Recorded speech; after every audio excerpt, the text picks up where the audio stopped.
اور جب ہر طرف تاریکی اور اندھیرا پھیل جاتا تو پھر وہ گھر لوٹ آتے. جیسے ناصر کاظمی کا ایک شعر ہے، دروازے سر پھوڑ رہے ہیں، دروازے سر پھوڑ رہے ہیں، کون اس گھر کو چھوڑ گیا ہے. تو کسی کے جانے کا دکھ انسان کو کچھ اس طرح متاثر کرتا ہے، یا کسی سے جدا ہونے کا صدمہ انسان کو اس طرح متاثر کرتا ہے کہ انہیں در و دیوار بھی ماتم کرتے ہوئے نظر آتے ہیں، در و دیوار بھی ماتم کرتے ہوئے نظر آتے ہیں. تو چونکہ وہ ان کا داخلی طور پر وہ اداس تھے، ان کا قلب، ان کا دل کے گلستہ میں جو بہار تھی وہ ختم ہو چکی تھی، اب خزاں کا دور تھا، اس لیے انہیں ہر طرف خزاں منظر دکھائی دیتا تھا.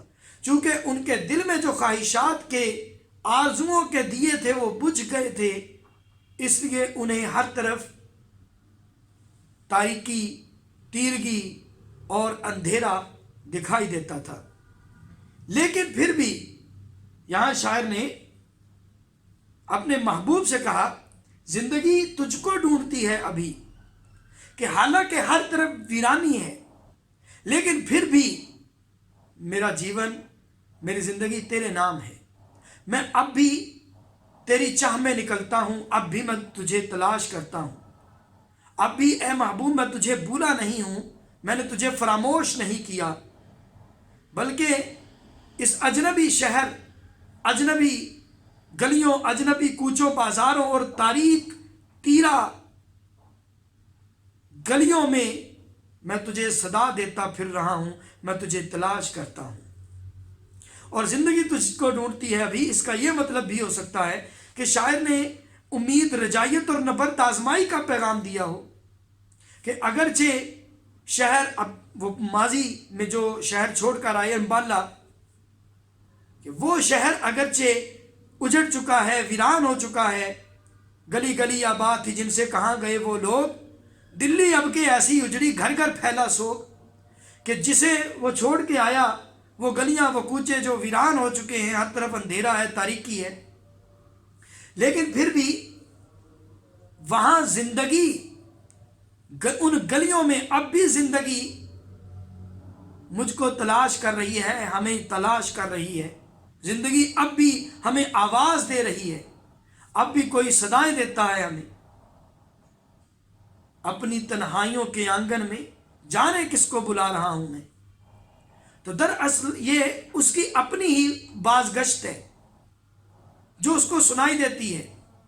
وہ یاد کرتا ہے اپنے شہر کو، اپنے اجڑے ہوئے دیار کو، تو اسے لگتا ہے کہ اس کا دیار، اس کا شہر بھی اسے یاد کر رہا ہے. وہ گلیاں، وہ کوچے، وہ بازار اس کو بلا رہے ہیں. پرانی صحبتیں یاد آ رہی ہیں، چراغوں کا دھواں دیکھا نہ جائے، اور دھیان کے آتش داں میں ناصر گئے دنوں کا ڈھیر پڑا ہے. تو ان یادوں کو دل سے نکالا نہیں جا سکتا. تو محسوس یہ ہوتا ہے کہ وہ شہر، وہ گلیاں بھی ہمیں آواز دے رہی ہیں. اور تیسرا اس کا یہ مطلب ہو سکتا ہے کہ اگرچہ سب کچھ اجڑ گیا، یہاں یہ شہر، یہ لوگ اجنبی ہیں، لیکن پھر بھی زندگی تمہارے تعاقب میں ہے. زندگی زندہ دلی سے گزارنے کا نام ہے، کہ اب بھی مایوسی اور اس یاس، نا امیدی، یاس اور قنوطیت کو ترک کر کے امید اور رجائیت سے زندگی بسر کی جائے تو زندگی اتنی مشکل نہیں ہے. ابھی زندگی سے مایوس نہ ہو، ابھی اچھے دن آئیں گے، خوشحالی کے دن آئیں گے، مسرتوں کے دن آئیں گے.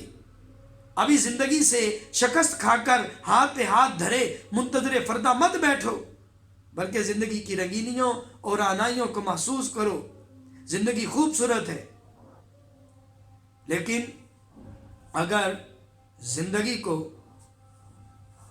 بے رنگ اور بے کیف حالتوں میں گزارا جائے تو پھر زندگی بہت کٹھن اور مشکل ہے.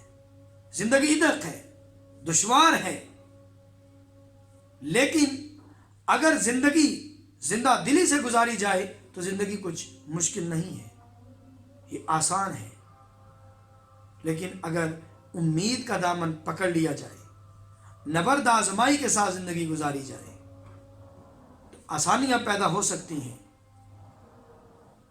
آخری جو بیٹا شعر ہے اس میں آپ دیکھ سکتے ہیں یہی کہا، وقت اچھا بھی آئے گا ناصر، غم نہ کر زندگی پڑی ہے ابھی، کہ طول غم حیات سے گھبرا نہ اے جگر، ایسی بھی کوئی رات ہے جس کی سحر نہیں۔ کہ گھبرانے کی ضرورت نہیں ہے، اچھا وقت آئے گا، خوشحالی کا دور آئے گا، رات کتنی ہی طویل کیوں نہ ہو اس کی سحر ضرور ہوتی ہے۔ یہ شب تیرا یہ چھٹ جائے گی، یہ غم کا دور ختم ہو جائے گا۔ اب اس کو آپ کسی بھی معنی میں لے سکتے ہیں، وقت اچھا بھی آئے گا ناصر۔ اول تو یہ تشریح کے لیے آتا نہیں ہے، اس لیے بس یہ دیکھ لیں کہ یہ اس سے گزشتہ شعر کی ایک کڑی ہے کہ زندگی تجھ کو ڈھونڈتی ہے ابھی، کہ ابھی زندگی باقی ہے، ابھی زندگی تمہیں آواز دے رہی ہے، وہ آسان زندگی، پر لطف اور پر کیف زندگی، لیکن زندگی کو جینا پڑے گا زندہ دلی سے، نبرد آزمائی سے۔ تو یہی پیغام ہے اس شعر میں۔ تو 3 پرتیں میں نے اس شعر میں کھولی ہیں، تو ان کو اچھی طرح سمجھیے۔ اب یہ غزل ہماری مکمل ہو چکی ہے، ایک غزل ہماری رہ گئی ہے، اور میں چاہتا ہوں کہ وہ آخری غزل جو ہماری رہتی ہے وہ لاک ڈاؤن کے بعد لائیو آپ کو پڑھاؤں۔ تو انشاءاللہ آن لائن لیکچر کے ساتھ میں حاضر ہوں گا۔ جب تک کے لیے اجازت چاہتا ہوں۔ اللہ امین ناصر، خدا حافظ۔